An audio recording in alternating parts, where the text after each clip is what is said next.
Thank you for attending Licensing Caps and Vertical Integration in the Cannabis Industry, Market Implications and Outcomes, hosted by the Drug Enforcement and Policy Center at The Ohio State University Moritz College of Law. Before we begin, we just have a few notes we'd like to share with you. First, to streamline the appearance of the webinar, we suggest that you hide non-video participants. To do that, click on the three dots at the top right corner of any participant box that has their video off and click Hide Non-Video Participants. Second, we want to draw your attention to the Q&A function at the bottom of the Zoom window. You may submit questions at any time. Please note, however, that there is limited time available for Q&A at the end of the session. Third, closed captioning has been enabled for this event. To change how you view the transcription or to hide it, click Live Transcript in the menu at the bottom of your Zoom window. Finally, this event is being recorded. The recording will be made available on the event page and social channels as possible after the event. Follow us at OSU Law DEPC to stay up to date on our research, programming, and future events. Thank you again for joining us, and we hope you enjoy the event. Doug?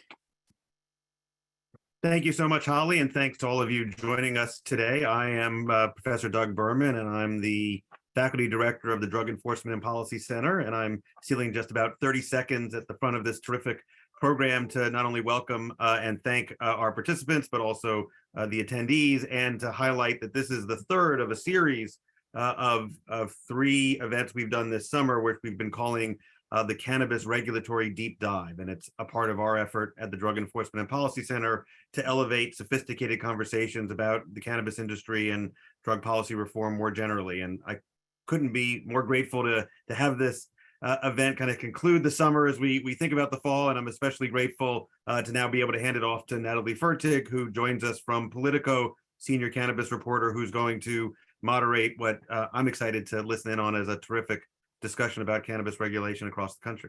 With that, Natalie, go right ahead. Yeah, thanks, Doug. I'm really excited to be here. For anyone who doesn't know me, I'm Natalie Fertig. I'm the federal cannabis policy reporter at Politico. I am a big nerd about state licensing caps, so I was and regulations and all these different ways that states are navigating legal cannabis. So I'm really glad to be asked to do this. I'm going to have everyone introduce themselves and explain just really shortly kind of what the licensing system is in the state that they're going to be talking, or the city that they're going to be talking the most about on this panel, so that everyone has a really brief overview before we get going. So Kaliko, why don't we start with you? Hello, everybody. My name is Kaliko Castillo. I'm the president of the board for the Minority Cannabis Business Association. Really fortunate to be here today. I'm actually going to be providing a national perspective. We actually put out a report a couple months ago called the National Cannabis Equity Report. Really looks at all of the state legalization efforts. It really evaluates from an equity perspective what works and what doesn't, and specifically looking at license caps and vertical integration. I'll be able to sort of provide a national perspective on that tonight. I may also bother Kaliko to talk about Oregon every once in a while. Kat, why don't you introduce yourself next? Thanks, Natalie. My name is Kat Packer. I am the former executive director for the City of Los Angeles Department of Cannabis Regulation. I currently have the pleasure of serving as a distinguished cannabis policy practitioner for the Ohio State University Moritz College of Law Drug Enforcement Policy Center, and I serve as the vice chair of the Cannabis Regulators of Color Coalition. So I'm excited to join this conversation and share my perspective, once on the West Coast in the city of Los Angeles, and now looking at these things on a national level. Cool. Jaron? Yes, my name is Jaron Presley. I am the agency liaison at the Oklahoma Medical Marijuana Authority. And just to kind of give some context, in Oklahoma in 2018, the people passed state question 788. And within that state question, the agency had to get up and running within 60 days, which is a relatively short amount of time, especially compared to other states. And so we have started to pass some legislation, and recently we had a moratorium put in place. And so hopefully I'll be able to speak a little bit about that and give some context in that regard and some things that are happening here in our state as cannabis is booming. So. Thanks, Jaron. And last but not least, Claire. Hi, everyone. I'm Claire Maloney. I'm the VP of Business Operations here at LeafLink. LeafLink is the wholesale cannabis platform, and we currently work with 11,000 licensees across the country in more than 25 markets. They use our platform to manage their wholesale orders, payments, and shipments. And in my role, I'm responsible for launching new markets, and I was actually the company's first hire. So I've been launching those 25 markets for the last 7 years.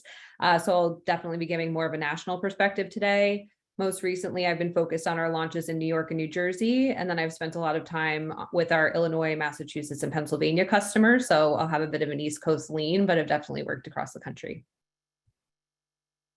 Awesome, thanks, Claire. And we have one other potential panelist who we hope will be able to join us. I think he's having issues calling in at the moment, but Axel from New York City or New York State may be joining us eventually, and we will loop him into the discussion when and if he does. So I wanted to get started by talking about, we could separate different licensing structures into a lot of different buckets, but one of the biggest, I think, is the wide open licensing structure versus the more narrow licensing structure, which can show up in caps or, waive licenses or, very heavily vertically integrated systems.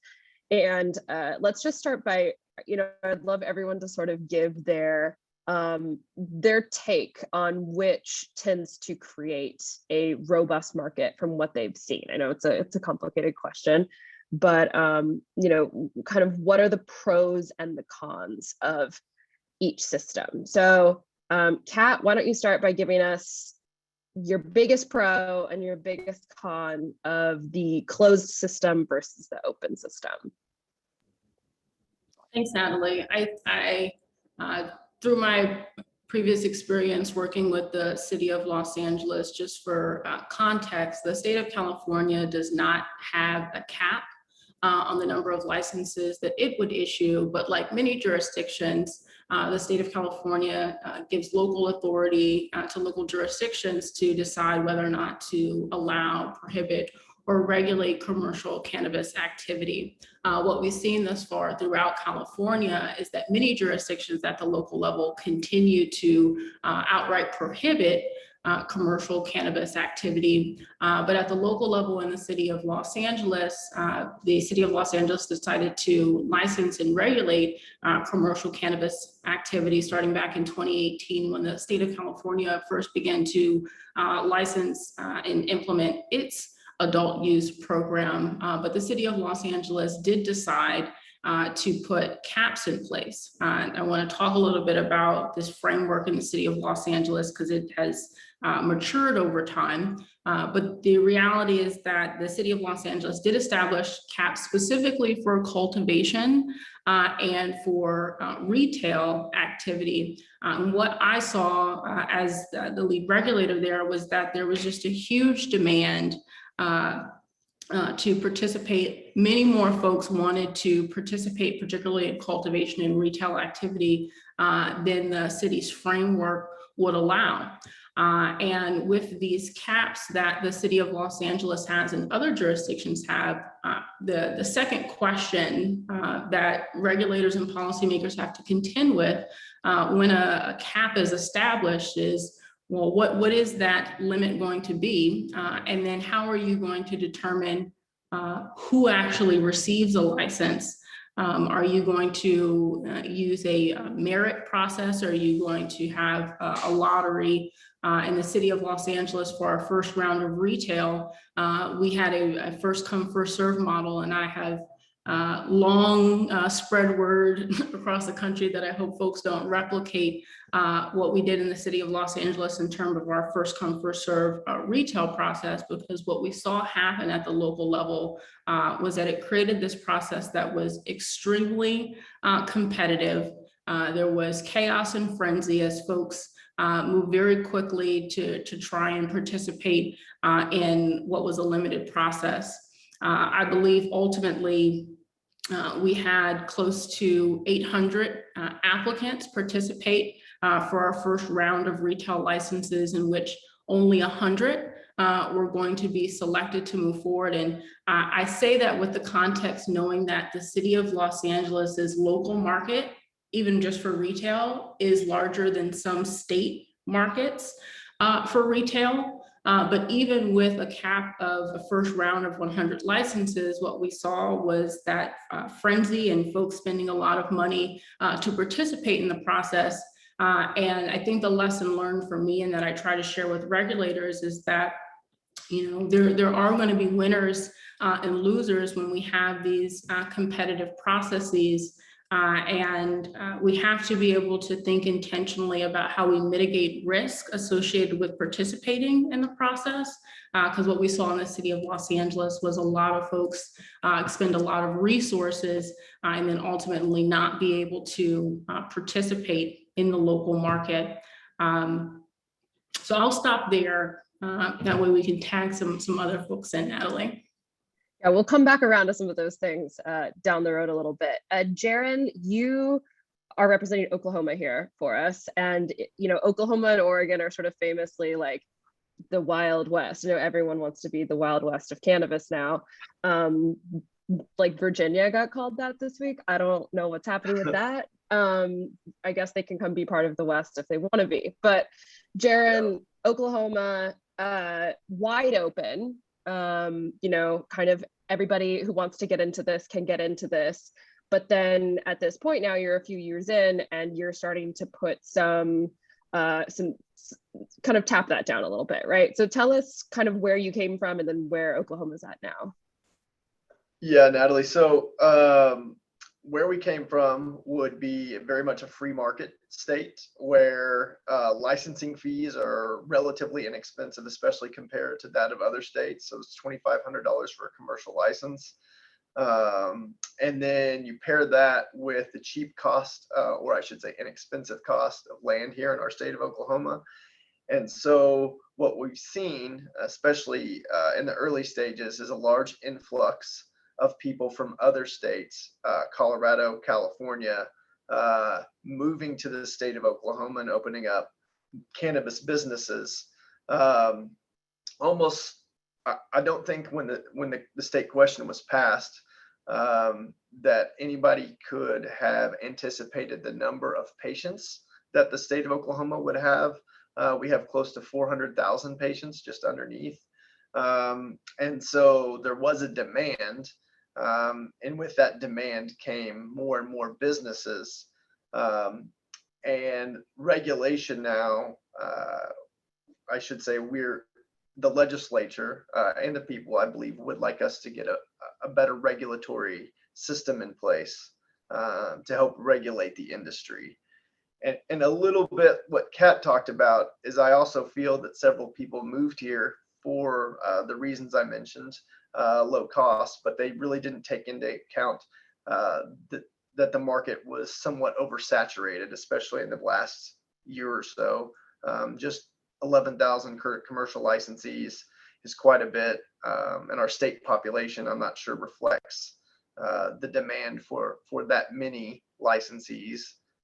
So it's been interesting to say the least. Yeah, and then you guys are now limiting licenses, correct? That's correct. So a moratorium recently went in place. And so what that means is that if you are a commercial grow, dispensary, or processor, you can no longer apply for a new license. We will only do renewals for those licensees. And so that gives us 2 years to hopefully just better regulate the industry than what we have in the past, and be more proactive as for our state agency at least. And so I think the hope would be that we can get caught up in some of those inspections and things like that, so that maybe we're not taking so much that title of the Wild West. We still want to have free market, and we still want to look out for our licensees. But at the same time, we're trying to find that balance there. Yeah, and when you were looking at your model, because it is so similar to what Oregon also did, were there any things that you looked at Oregon and and you're kind of following a similar trajectory? Like Oregon did eventually get to the point where they started to cap licenses as well, or said no new licenses. How much of what they did and the mistakes that they made have you guys looked at and tried to do something different? Yeah, so I think we have looked at Oregon for sure and some other states and tried to kind of mirror some of their procedures that they put in place, some of the regulations. You know, we obviously talk at different conferences and things like that, and try to collaborate together to figure out what is that happy medium that I spoke about before, especially for you know, having a free market and wanting people to be successful and having it open to everybody, but also being able to successfully regulate that business and try to weed out those, pun intended, I guess, illicit markets that are in our state. All right, cool, thanks. So one of the things though that, you know, we're not gonna talk too much about the states that have really sort of had a lot of major issues, but because they're fun to talk about, I thought we would touch on that first. And up here up front, and Claire, I think you came prepared to talk to us a little bit about the do not do states. So can you tell us what those are in your opinion and Yeah. why? So, and this actually kind of follows the points of the previous two. Thinking about license caps, from working in both uncapped and capped license markets, you can see a stark contrast in terms of what is actually available for sale in those states, right? So in states where you have capped license markets, you often have less variety and also higher prices as a result. And so just to compare some states. So in Illinois and New Jersey right now, for example, the price of an eighth is about 50% higher than that of an eighth in Colorado or California, which are both uncapped licensed markets. And I think what's kind of ironic is that I think a lot of times caps are instituted as a way to control what product is sold in the legal market compared to the illicit market, and making it easier to manage those licensees, being able to inspect those facilities, making sure that you're tracking and tracing all of the sales that happen. But kind of ironically, there was a study 2 years ago which showed that actually in California, 27% of all cannabis sales were being done in the legal market compared to 17% in Illinois, where there are very strict license caps. And so I think the actual goal of caps, which is for compliance, is actually like not being achieved by caps at all. It's actually the opposite. And I'd kind of love to hear from the other panelists what they think about that claim, how they feel, especially having actually managed the compliance of those states too. Well, I saw Kaliko smile. So I know Axel's on, we'll turn to him in a second, but Kaliko, you smiled. Why don't you give your opinion on this first? Yeah, I appreciate the opportunity. I think I agree with a lot of that, but I think part of the context that I wanted to provide here is that limited licensing is a business model.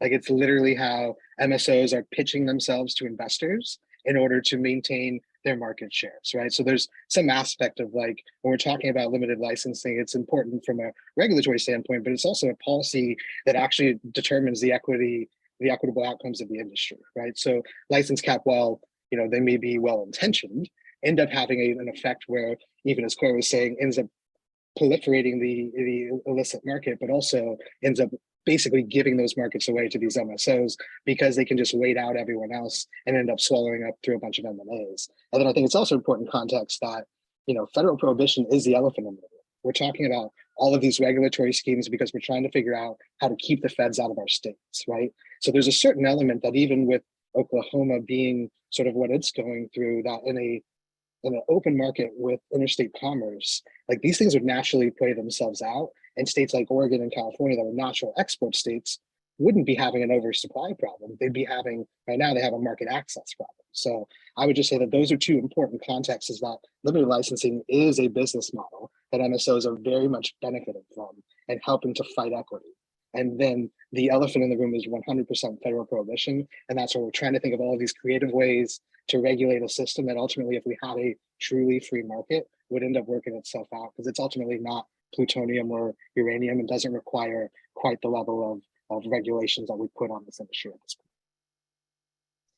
Yeah, I think that's actually a good reminder, just for anyone who's on this call panel who is not, you know, deeply steeped in cannabis policy. Obviously, the reason that we're talking about various state regulations are because every state must stand up its own standalone cannabis industry. So, Axel is coming and talking to us from New York. New York cannot say we want to license sellers and retailers and then go buy weed from Oregon and sell it there. Somebody explained this to me when I was early on covering cannabis policy as, not every state that sells orange juice has orange trees and juices the oranges in their state. It's all grown and juiced in Florida, and then you ship it around the country and sell it in New York or Illinois or wherever. That's not the case in cannabis. So every state has to juice their own oranges and grow their own oranges in the cannabis industry, so to speak. So with that said, Axel is now joining us, which is awesome. And he's going to be talking to us about New York, which, as we know, is like probably very new for New York to be like the baby in the market. Our newest little friend here, no offense, will soon be a very big friend, we are sure. But Axel, can you tell us a little bit about navigating this licensing cap versus no cap situation? Because New York is kind of doing an interesting thing where it's not a capped situation. Can you explain that to us really quick? Sure can, Natalie. It's a pleasure to be here with everyone. Fortunately, I've actually been following the entire conversation, but have been muted because I called in with the phone originally. I'm driving, so I'm sorry I can't be on video. So I followed it. Happy to talk about New York, but just a couple of comments with respect to the last couple of speakers. I think as a regulator, we don't view our mandate of starting up a brand new industry so much of imposing license restrictions because it's plutonium. Well, some regulators believe that probably, but we don't in New York, and most other state regulators that I've spoken to don't believe it's plutonium. We also don't believe in picking winners and losers through rollout of licensing programs, and I distinguish that from caps because I think most regulators you'll talk to believe in a free market. So we'll get back to that in a second. But I think what we're talking about is an orderly rollout of licenses, because you have a market where demand exists in the illicit market, and you have a lot of people that want to participate in it. And in fact, I think a couple of speakers have said too many people want to participate.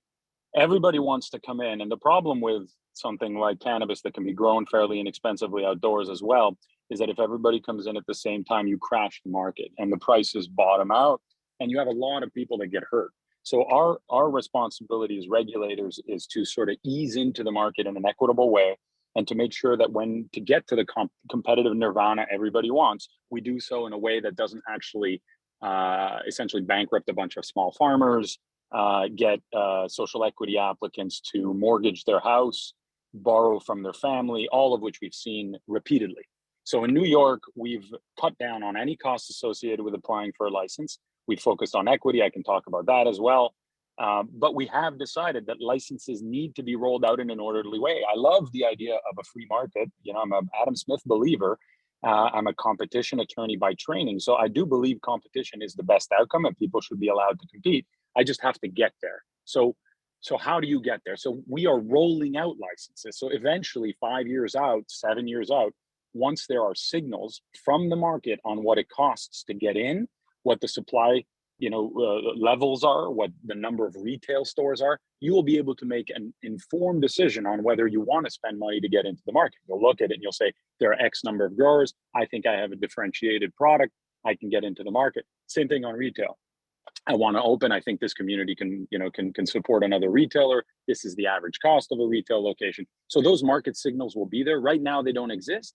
And so we are rolling them out to get to that point where at one point we will no longer need to do that because there will be a market system. So I'll just stop there because I know I could talk sometimes a little too much, but I'm happy to talk about how we're doing that through equity and what our recent licenses. We've already issued one set of licenses to small farmers. Our hemp farmers are the first ones to grow. No MSOs. The MSOs are all waiting.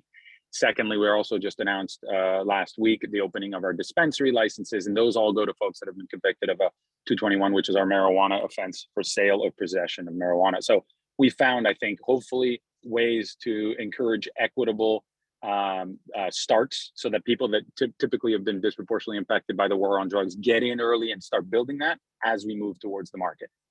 That's the philosophy here. So that's why I don't like to talk about caps, because I think it's a misnomer.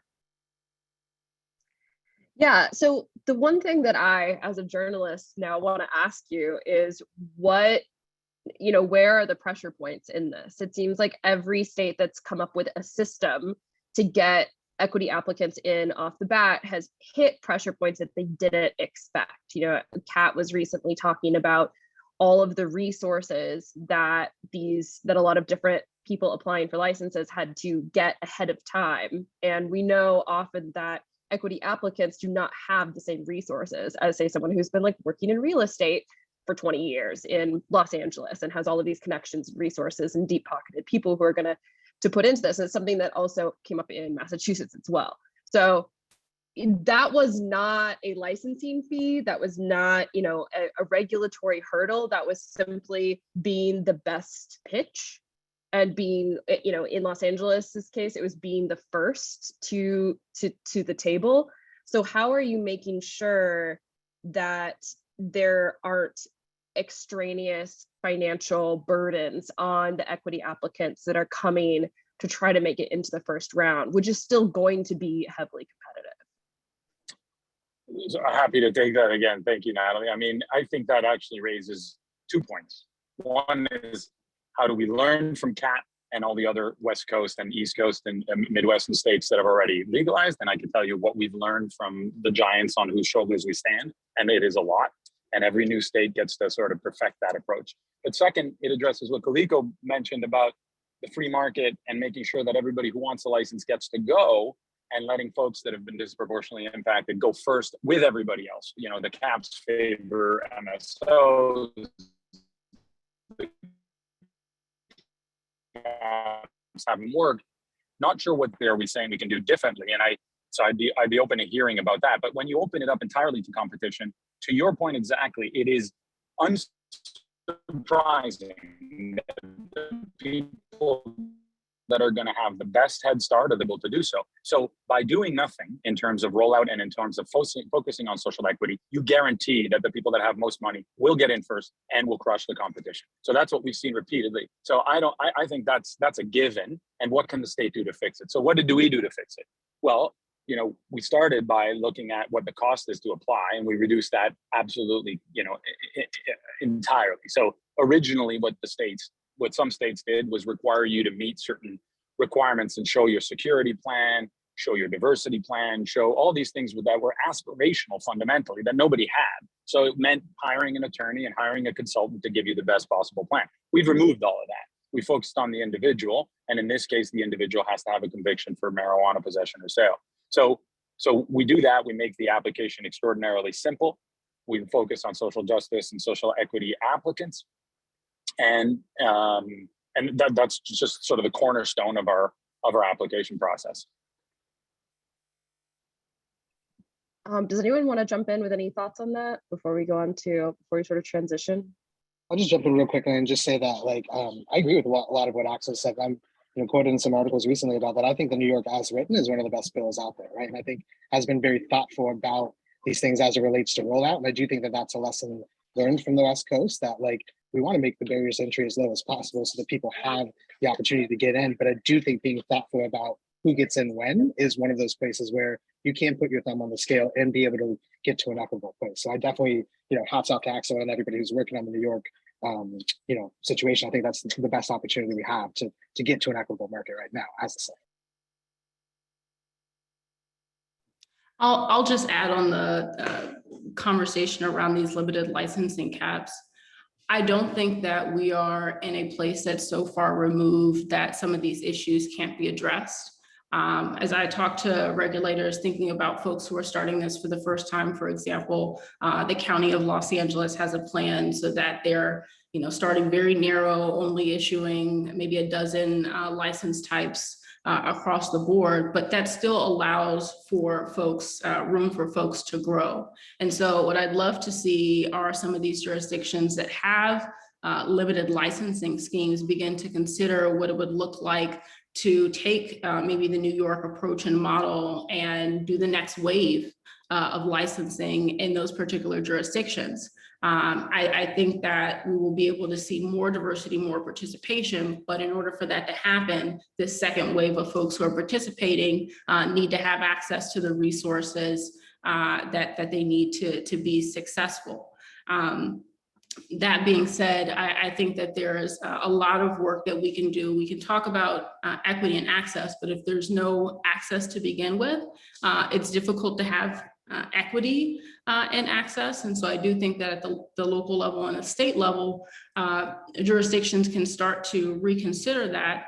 And I'd also, even though we have a situation in California where we still have many jurisdictions that are not allowing for commercial cannabis activity, I would rather see states allow for open markets and free markets and have local jurisdictions take the lead on deciding whether or not they should prohibit or allow for commercial cannabis activity. I think what I've seen in my experience is that the impacts of cannabis are local.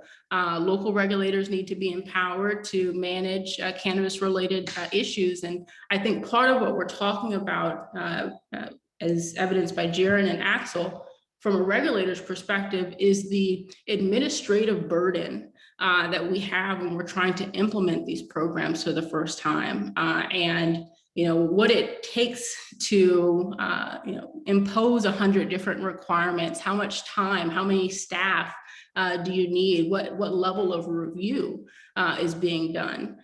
Because we can let a bunch of folks in, but if we're not going to put emphasis and infrastructure on the regulatory model, then we've missed that mark as well. But I'd like to encourage fellow regulators in this space to continue to consider how they can increase access and make sure that that access is equitable.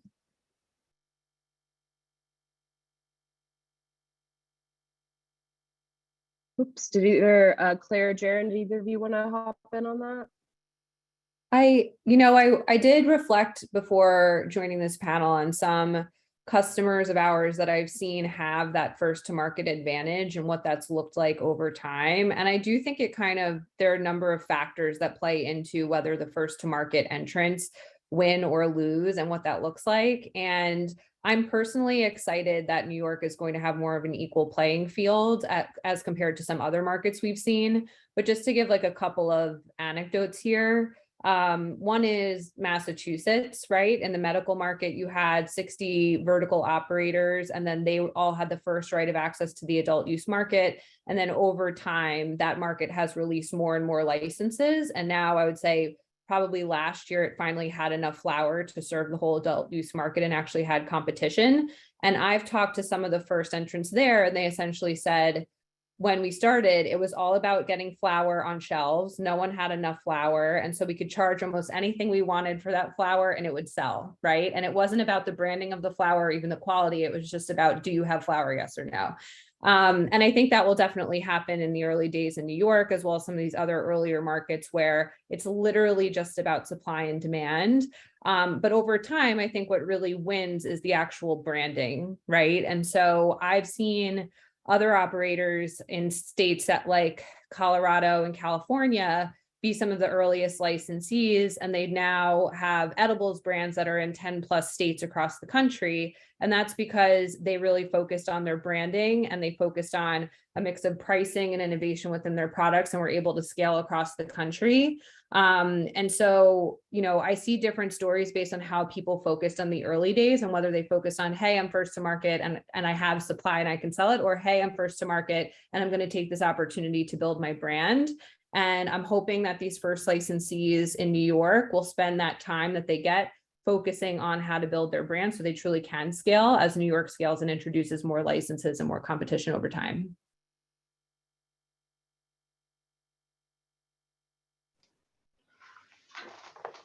I think in Oklahoma, what we're seeing is it's not so much the large businesses coming in and smashing the smaller, smaller market people. In fact, I think small, medium businesses in Oklahoma are thriving. What's interesting about our state, I believe, is the illicit market is what's hurting the price for our licensees, cutting into their profit margins and things like that. And so I think as long as we continue to listen to our commercial licensees And I do feel there's a substantial portion of them that are asking us to regulate the market. And they were excited when Metric came. And they were excited when we were starting to impose some different regulations, because the illicit market has really hurt just our licensees, our commercial licensees in our state. And so I think that's where we sit a little bit differently. I have seen some bigger businesses come in from California and Colorado and have success, but I don't think that they're really crushing the small business owner by any means in our state. Nice. Well, speaking of small business owners and outside investment, I wanted to transition really quickly to talk about residency requirements, because it's an interesting portion of the local licensing situation and caps and how do we do this.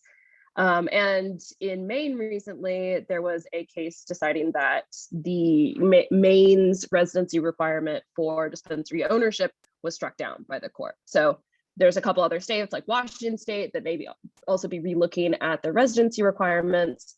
But Axel was telling me that New York has found a very creative way to get around this residency requirement in making sure that the industry is, benefiting people who live in New York and are from New York, but probably won't run into as many legal battles. So Axel, can you explain that really quick for us? If Axel's still there. Okay, we'll come back to Axel. I am. Okay. I'm sorry, Natalie. Finding that mute button while driving.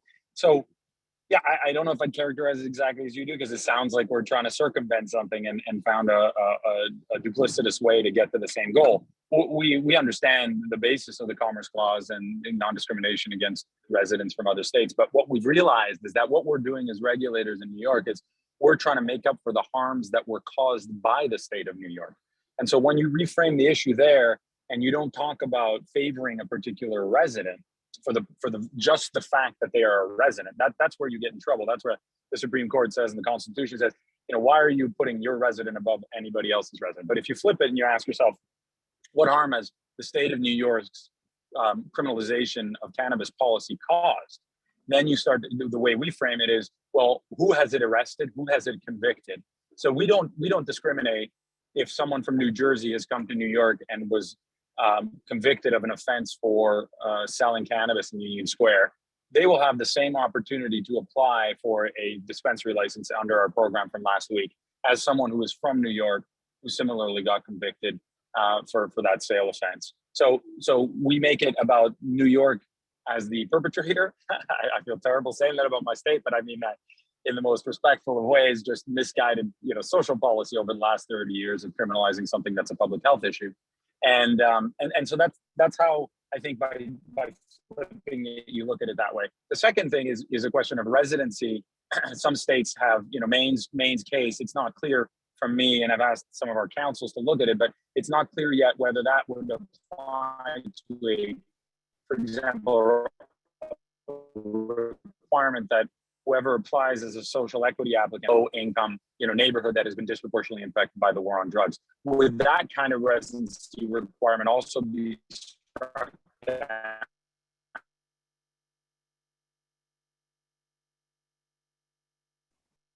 Oh, Axel, I think we're losing you.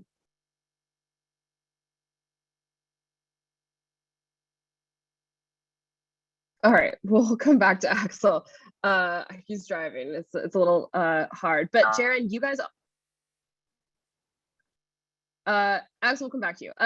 Jaron, you guys also had a residency requirement that I think a lot of people may not be fully aware of, but like including yours truly at first. Can you tell us a little bit what that was?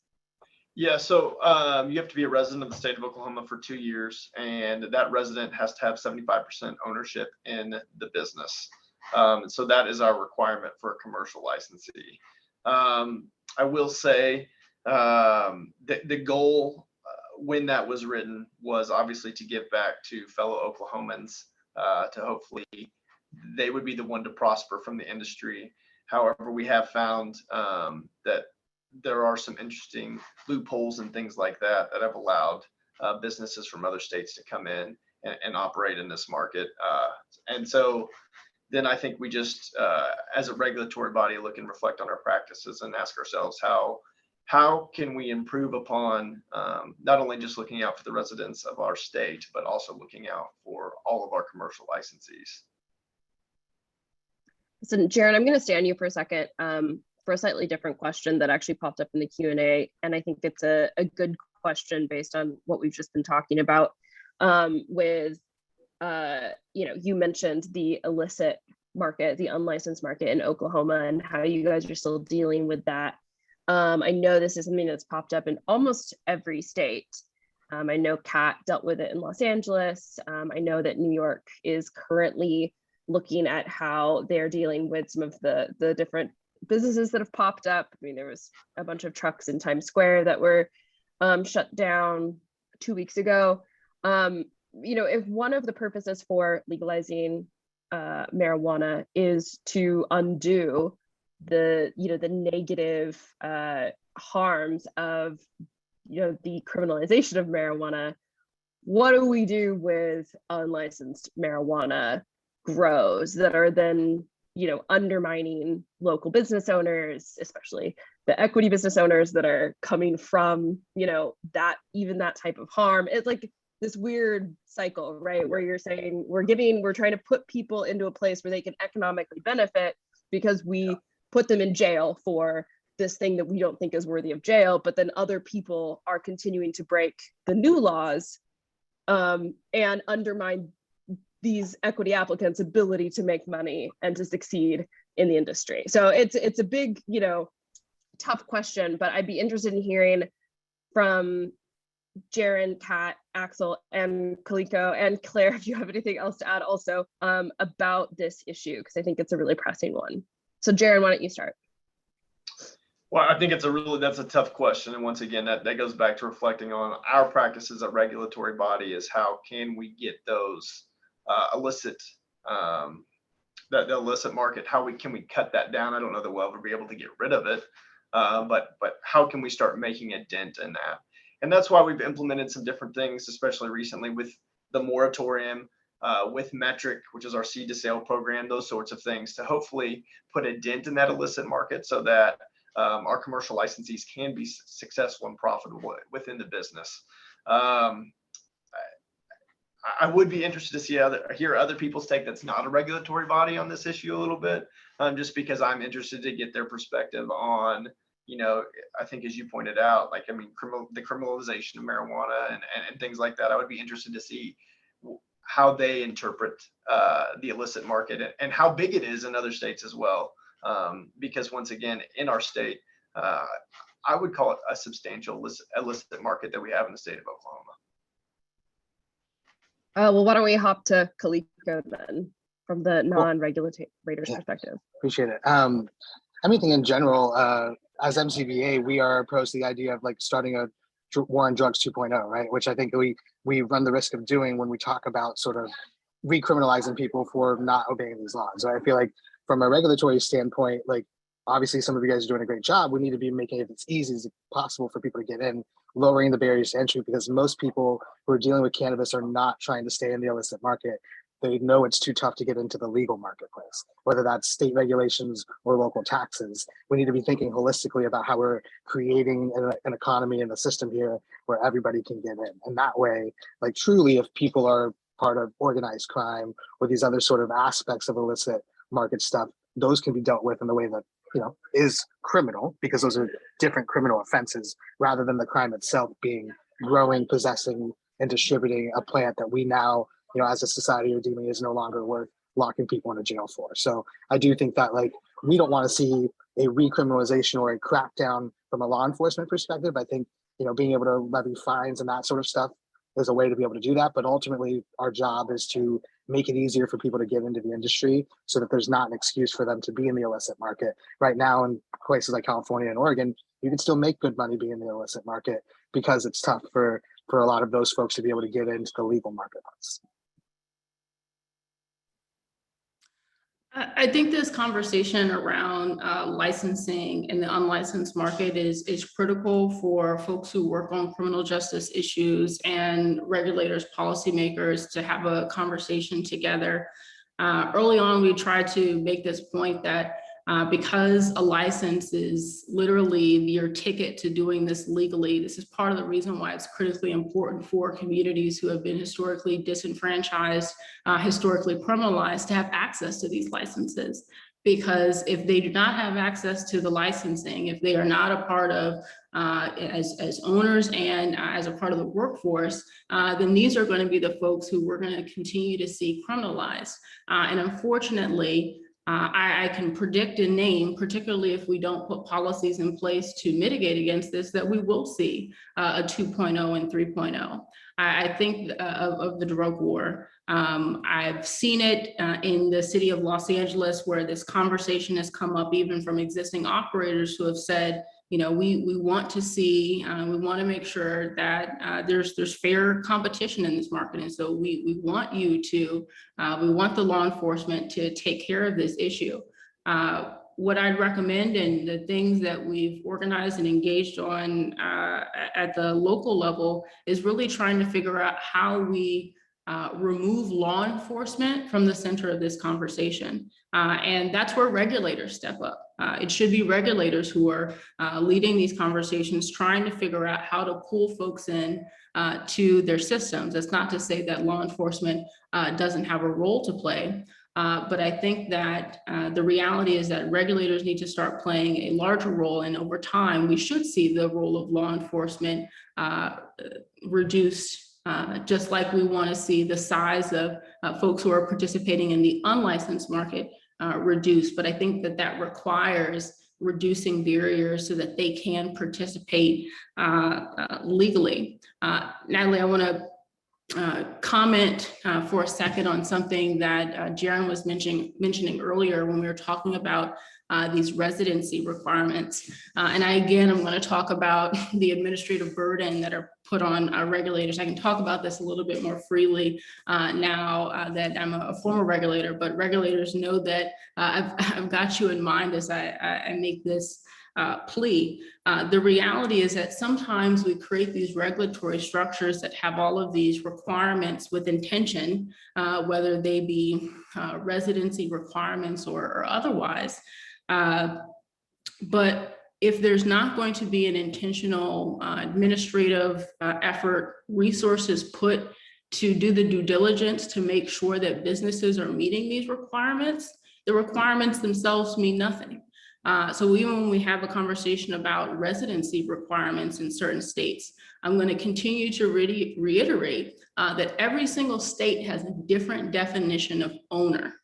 And so based on what that definition of owner is, there are ways that you can skirt around residency requirements. If I think Jaron was saying that the threshold was 75% in Oklahoma, and that means that on paper, you can at least have 25% that's going to a non-owner. But I've seen, even through looking at social equity agreements at the local level, that if it's not through ownership, it could be through some type of management company or some type of fee-based structure. There are lots of ways that folks who, regulators may want to keep out or protect for one reason or another, that folks can get around these provisions. And so again, if there isn't going to be effort put into thoroughly making sure that folks are following the rules, I think that it warrants a review of whether or not the rules are necessary to begin with. We have an interesting question in our Q&A. It's a scenario that one of our listeners is interested in getting your guys' thoughts on. What do you guys think of a licensing system in which licensing is wide open and there's no cap or limit or waive, but non-equity applicants have to wait until there's a certain number of equity applicants? So every one non-equity applicant has to be paired with an equity applicant in this licensing scenario. What do you guys think of that? It hasn't been done anywhere, I guess. I don't think it's been done anywhere, but what do you think of that? What would work well? Would that work well? Or, you know, what are the potential pitfalls that you guys can see in that? Kaliko or Kat, I don't know if either of you guys have an idea of that. The front. I'd actually be interested on sort of the regulatory perspective on this. I feel like in theory, like ratio and being able to like go 1-for-1 sounds good, but I'm not sure how that would look like from a regulatory standpoint. Yeah, I guess I'm just wondering, the city of Los Angeles original framework. Who's the was first supposed equity to get- candidate? Axel, I think we heard you, and then you went away. But I was saying that in the city of Los Angeles, we had this framework originally for what we called phase 2. There was supposed to be this kind of 1-for-1 application processing. I think the challenge is that depending on what your licensing criteria is to begin with, as long as folks aren't expending resources on the front end to go through the licensing process, I think that makes sense. But for regulators, we have to remember that these are businesses that have 100 other things going on beyond just getting the license. And so it may just become an issue of timing and sequence. I'd rather have something like that happen in larger batches. So maybe not like 1-for-1, but like 40-for-40 or something like that, just because that may be easier to handle. But it again is going to depend on what the scale of the market is. I think it would be a little bit too tedious for the 1-for-1 matching, but I think in a grander scale, it could be implemented with a smoother process. Another model to look at that has like some similarity is Connecticut, where they have the joint venture license type, where you can essentially pair ultimately an MSO with a social equity licensee, and it's a joint application for a license. That's a newer model that I'm curious to see how it shakes out. It hasn't really been operationalized yet, but looking forward to seeing how that plays out in the market, what works and what doesn't work about it. Otherwise, I agree with Kat here. You kind of run the same risks as you would in any other market where you release a lot of licenses upfront all at once, and then you'd still run into the risks of social equity licensees not having enough startup capital to compete with the other licensee. So I still think that implementing some measures to protect social justice are critical to having a successful launch of those social equity licensees. What I do like about the model that you're presenting is the fact that it is unlimited, it is a free market and allows for competition, which ultimately will over time drive down prices, increase efficiency, et cetera, et cetera. But I think that there would still be some risks to seeing a successful social equity implementation in that state.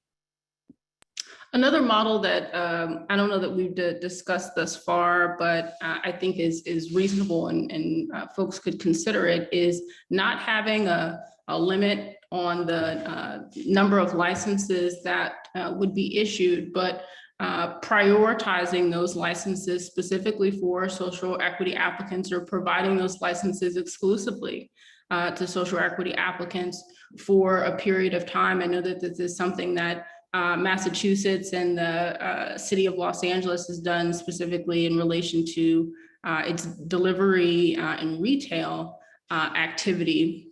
This would allow folks, social equity applicants, to be able to take advantage of this first mover advantage that we're talking about, while still allowing opportunities for other folks to join after social equity applicants have had an opportunity to leverage that opportunity.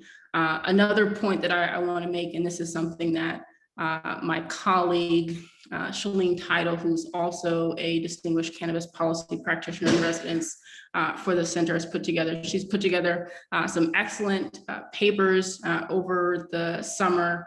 One, bigger is not better, the other, fair and square. These two papers talk about some of the limitations that jurisdictions have or can put in place. But I think what's more important than licensing caps, limiting the total number of licenses, are limiting the number of licenses that any individual owner or operator can have. That's critically important. for a conversation around equity and making sure that we have competitive markets. I totally agree with that, Kat. I think that's a really good point in terms of the number of licenses you can own. And I think obviously in the case of New York, for instance, restricting vertical integration can really support the success of social equity licensees, small to medium-sized businesses. And the reason I think that's the case is because obviously being a vertical operator is extremely expensive. So I consider that one of the biggest barriers to entry in states like Florida, or, you know, a lot of early medical markets like New Jersey had a high degree of verticalization, Illinois, et cetera. And when you think about the impacts of vertical integration on a state, it's not only that it gives vertical operators the ability to control the supply chain, there are also unforeseen circumstances like vertical operators typically have excess warehouse space where they can store extra supply for their stores. That gives them the ability to then negotiate for better bulk purchasing deals, carry more variety in their stores. And a lot of those retailers don't have as many stockouts, et cetera. That's something that smaller retailers who aren't vertical don't have the luxury of doing. And in fact, it's something that LeafLink actually did, is we launched a service called Retail Fulfillment, where we lease out small parts of warehouse space to give smaller retail operators the ability to compete in that regard. So I just see a lot of implications of vertical integration that can really impact a market in one way or the other over time. I do think that in the long term, everyone will have to ultimately specialize to quote unquote win, right? It's very difficult to scale a vertical operation across the entire country. And so I do think it's short lived, but that's really what we're looking at as the next 2 to 3 years here in some of these markets. Yeah, and let's actually talk a little bit more about vertical integration. Sorry, Kaliko. If you want to jump in on vertical integration, would love to hear. But that is something that it seems like, you know, we all know Florida is kind of the big vertical integration state. Very limited number of licenses, very large businesses. We have Trulieve, which is pretty much is a major operator in the cannabis industry, almost solely because of its like massive presence in the state of Florida.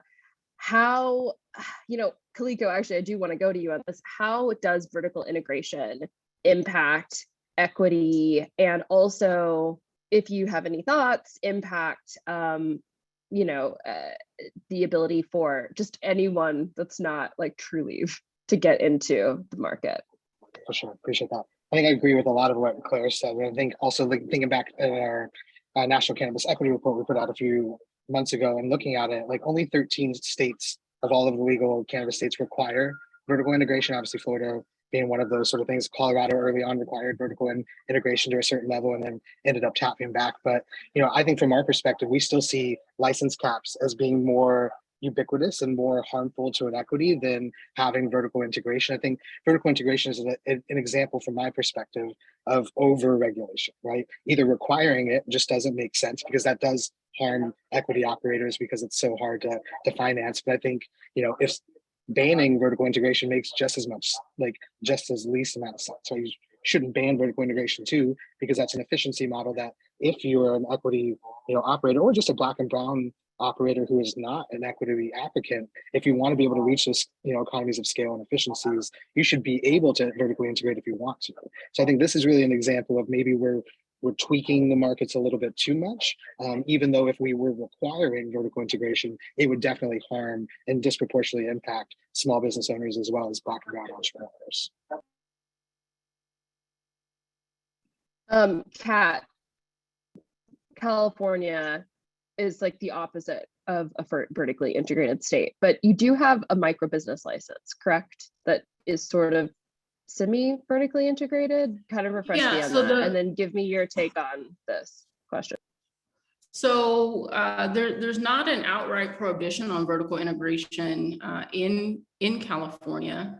The requirement that you can't have a testing license if you participate in any other type of activity in the state. But the state did create a micro business license that is intended to capture at least three activities.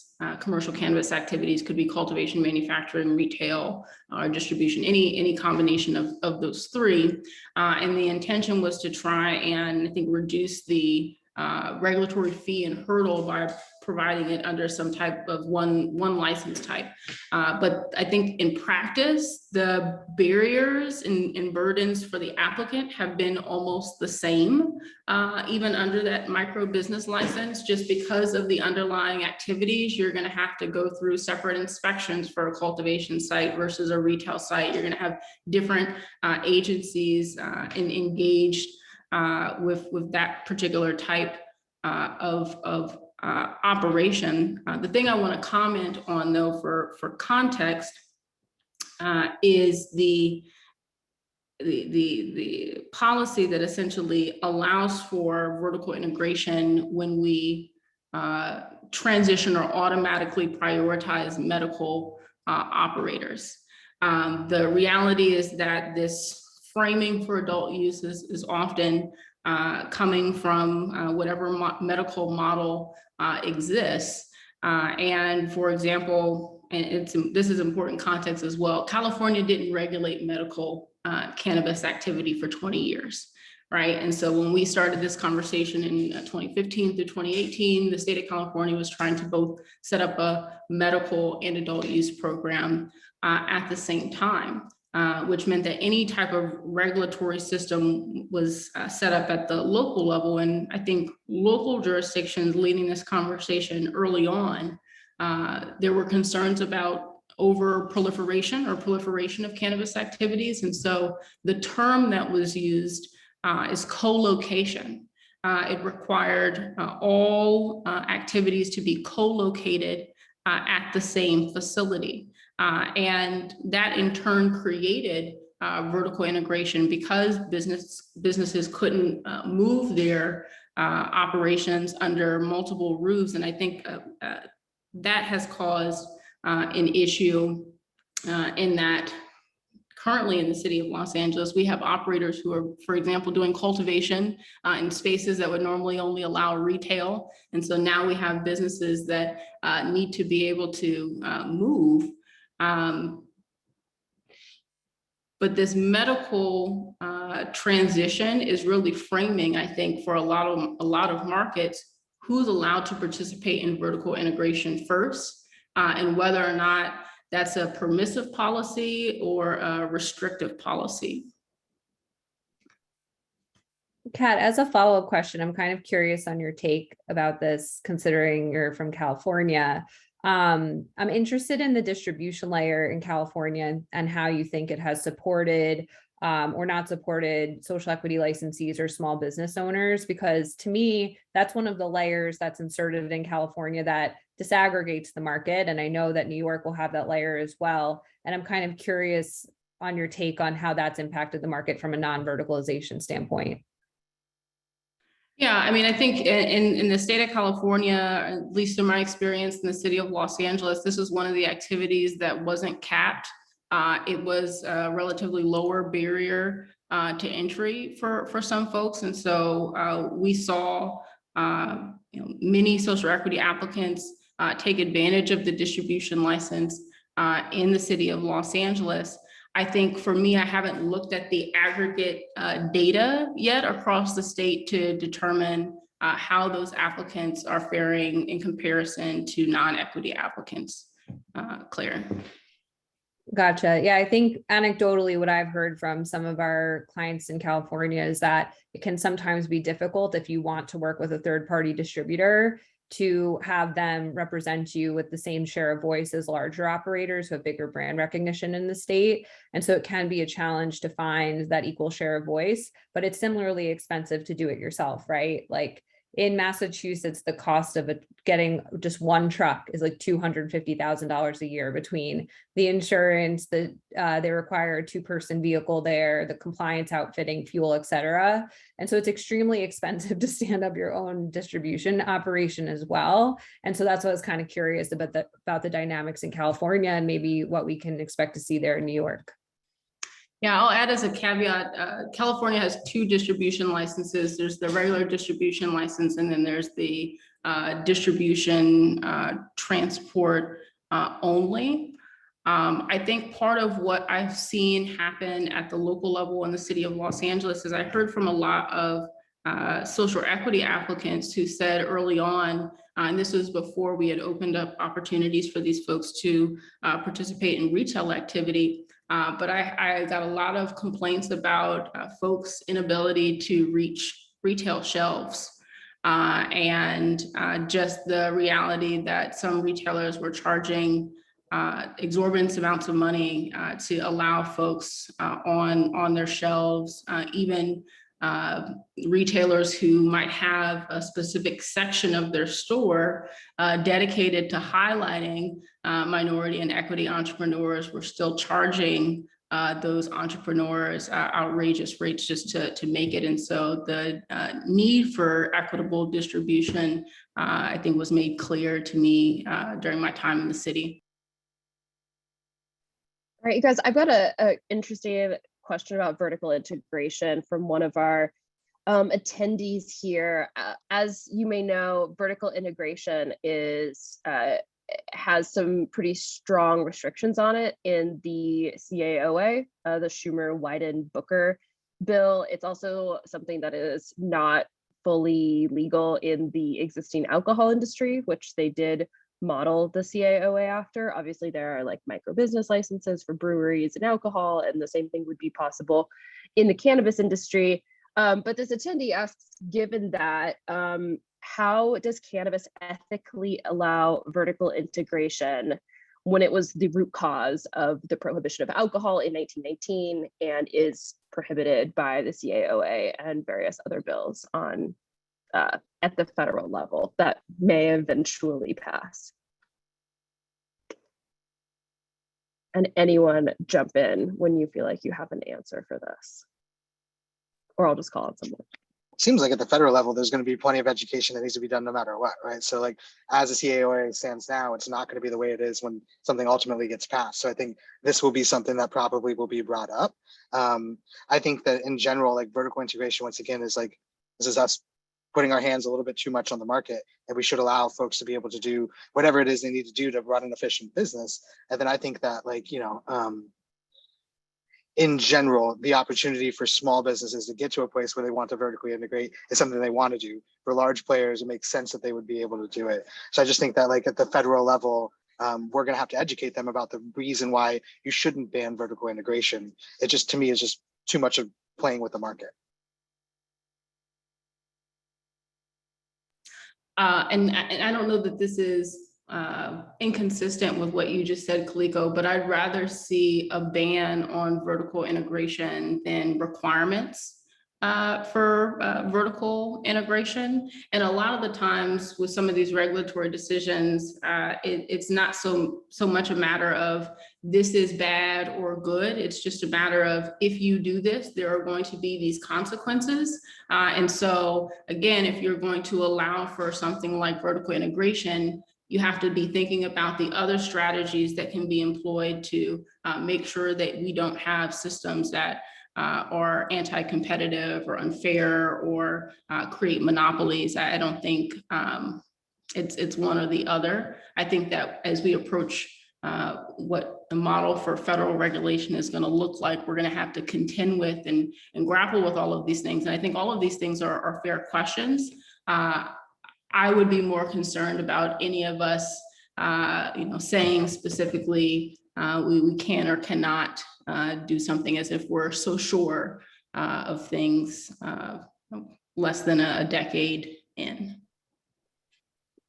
The other piece that I just wonder kind of aloud about it is, if and when federal legalization comes to fruition, will there be anyone who truly tries to launch a national vertically integrated business because of the expenses of doing so? You would need to launch a national retail chain, a national distribution arm, and a national network of grows, right? Like, that is a monolithic task. And so I think that natural conditions of a federal market will actually force a degree of specialization in the future. So it's not to say I'm not worried about what would be included in a bill, but it's more to say I think natural conditions will kind of take over in that case. I think what we're seeing in the space right now, which with a lot of these mergers and acquisitions, I got like this visual of the mighty morphing Power Rangers. As you were talking about folks trying to build, these scalable systems at the retail and cultivation across the supply chain. I think that, as Kaliko mentioned earlier, that's some of these operators' business model. Like even though it seems unreasonable, we have folks who articulate that their best business model exists in a situation where there is allowed vertical integration and a limited licensing market. And I think that we're seeing that the folks who advocate for these policies are increasingly organizing and lobbying at the federal level. So it may be called something different. It may take some other form or shape, but I think that there are market forces and business interests that are going to try and get as close to that large scale model as possible and take it internationally. I have a slightly different perspective of vertical integration just in our state. Something that I failed to probably mention earlier is would be important is that we are a medical marijuana state, so we're a medical marijuana authority. So what I've witnessed is I've seen an increase in vertically integrated businesses, especially since we passed our seed to sale metric program, because all of those have to be tagged. We require cannabis to be lab tested for the health and safety of our patients. So we're seeing more businesses move to a vertically integrated model because they can expedite the process and also knowing where those tags are coming from, the delays, everything that might happen when you're dealing with different operators, when it can all be done under one roof, seems to be really helping some of our commercial licensees in regards to having those items tested. And earlier, Kat, when you talked about barriers or things that prevent, for the illicit market, is lab testing is expensive. And so I think that's why we see maybe that illicit market that exists in our state is because for whatever reason, those individuals do not want to have their cannabis tested and or pay, to be regulated by metric or a variety of other factors. And so anyway, that's just one of the things that I really wanted to mention, because we are a medical state as regards to cannabis, and so we are seeing more businesses go to vertically integrated models just simply from a lab testing standpoint. All right, we have time for one last question, and I thought this one was really interesting, a little bit different than what we've been discussing today, but the environmental impact of cannabis cultivation is obviously a pretty big deal, with issues with water. A lot of the states represented here are having to deal with, the amount of water consumption, the amount of energy consumption to grow cannabis, both outdoors and indoors. So from the perspective of the environment and sustainability, do you guys see more potential harms from a few big mega licenses, or from hundreds and thousands of smaller operators in an open, no cap state? Now, Jaron, why don't you go? I know you obviously are speaking from one specific side of that, but Oklahoma, you got a lot of operators, they're using a lot of water. How are you dealing with that? No, this is certainly an issue. I think from our standpoint, because we have so many commercial licensees, it's much harder to regulate based on the mega licensees would be more ideal for us as a regulatory body, because it's easier to regulate a smaller number of commercial licensees. And oftentimes those mega licensees have a little more capital behind them to ensure that they're doing correct waste disposal and the facility set up, where we look at more rural parts of our state that are much harder to regulate. And we do have more problems as far as wastewater and just consumption in general, and getting out to that number of small grows, processors, etc. And so I would much prefer for our regulatory body, probably those mega licensees, just because it's easier for us to manage a smaller number of licensees as opposed to hundreds of licensees all over our state. And then Kat, you're, regulating people in a city, not a, agricultural, hotbed, typically Los Angeles City. So what is your perspective on trying to deal with the emissions issues, the water issues, the energy issues that come with cultivating in a city? Yeah, I guess I want to first start and say that the potential harms, the actual harms that folks experience because of the cannabis supply chain are present, but they exist in markets where there's prohibition as well. We have no means of addressing that. So we want to try and pull these folks into the regulated market. I sympathize with regulators who want to keep models small so that they can manage them. But I think that we have to be able to grow and mature with time. And, the burden is high. And so we need to make sure that we put the administrative resources to make sure that we can continue to grow with the industry. I don't think that it's long-term going to continue to be acceptable for folks to do what's just the easiest. Like we have lots of complicated challenges that we're going to have to deal with as an industry. That being said, I recognize it is going to be, it could be easier to provide oversight to that smaller group of operators, but there are also ways through different programs and initiatives to provide support to small businesses to make sure that they have the resources they need to mitigate any environmental impact.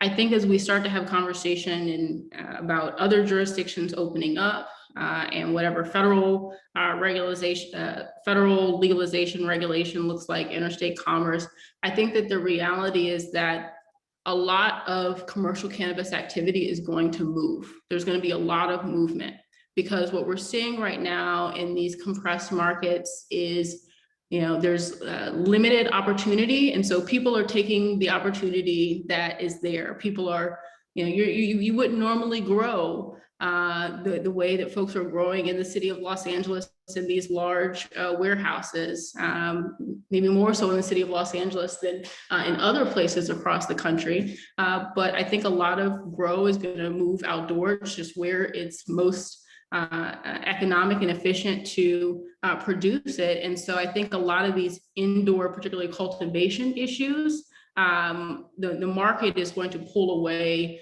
from indoor cannabis. I feel like that's such an important point to underline, that like the license types, mega or a bunch, has far less to do with it than the fact that we're about to spend hundreds of millions of dollars in New York and New Jersey to stand up indoor grows that are completely unnecessary, are going to destroy the environment, and actually are going to make for more expensive cannabis, right?